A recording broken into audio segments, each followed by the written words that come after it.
BFM Business, Intégral Placement, la vie IMO. Et oui, le marché immobilier aussi, au cœur d'Intégral Placement avec Marie Cœur de Roy. Bonjour Marie. Bonjour Guillaume. Et la vie IMO.com, le site IMO de BFM Business. Aujourd'hui Marie, on va célébrer l'optimisme des professionnels de l'immobilier. On ne ferait plus qu'ils en aient pas. Ah oui, c'est vrai que tous les indicateurs sont au vert et on en a confirmation avec le dernier baromètre Crédit Foncier CSA publié hier. Oui, jamais depuis que le Crédit Foncier le calcule, le moral des professionnels de l'immobilier n'aura été aussi bon. Ils sont plus de 80% à estimer que le marché s'est encore amélioré depuis le début de l'année, mais surtout, ils sont très massivement, on le disait, optimistes pour les mois qui viennent. 74% d'entre eux croient que le marché restera aussi dynamique ces 12 prochains mois.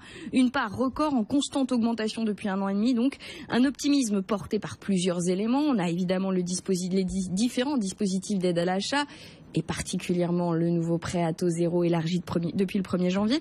Mais surtout, il y a le niveau historique des taux d'intérêt, historiquement bas. La raison principale de ce moral des professionnels qui est cité quand même, ces taux bas par 90% de ceux qui ont été interrogés. Et justement, Marie, sur les taux d'intérêt, à chaque semaine son record et vous en avez un nouveau à nous communiquer. Oui, j'hésitais à démarrer par là, mais c'est vrai que j'ai l'impression de ne plus surprendre personne à dire que les taux franchissent de nouveaux records à la baisse.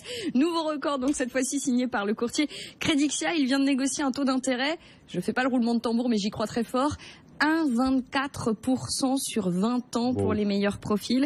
Alors pour les autres aussi, les taux restent à des niveaux incroyablement bas, surtout ceux qui possèdent un apport personnel de l'ordre de 10%. Pour eux, Credixia décroche des taux de l'ordre d'1,4% sur 20 ans, ça reste quand même spectaculaire.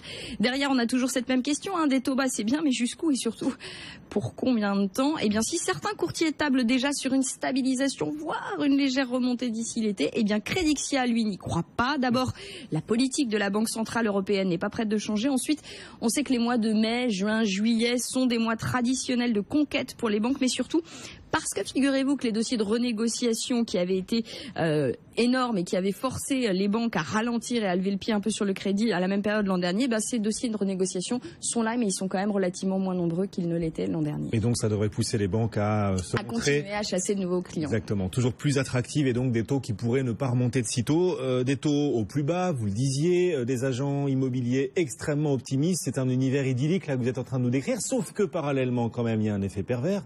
C'est que les prix de l'immobilier risquent de remonter. Alors les prix, on l'a déjà dit, la tendance elle est bien plus du tout orientée à la baisse, elle est plutôt à la stabilisation. Après, les hausses devraient rester quand même raisonnables. C'est en tout cas la conviction des professionnels qui sont interrogés justement dans le fameux baromètre dont je vous parlais, Crédit Foncier CSA, qui a été publié hier. Alors dans le neuf par exemple, seuls 15% des professionnels interrogés tablent sur une hausse des prix dans les prochains mois, 10% seulement même dans l'ancien. En réalité, les professionnels misent surtout majoritairement sur une parfaite stabilité des prix, 69% pour le neuf, 57% pour l'ancien. Un contexte toujours très favorable au marché, donc, et du coup, les attentes en termes de transactions sont toujours très bonnes. Figurez-vous que plus de 80% des professionnels estiment que les ventes seront au moins au même niveau, voire encore en hausse ces prochains mois. Ça va mieux. Ça va mieux, ça va toujours. Sur le marché immobilier, ça va mieux, vraiment. Merci Marie Cœur de Roy, tous les jours pour ce point quotidien sur la vie du marché immobilier.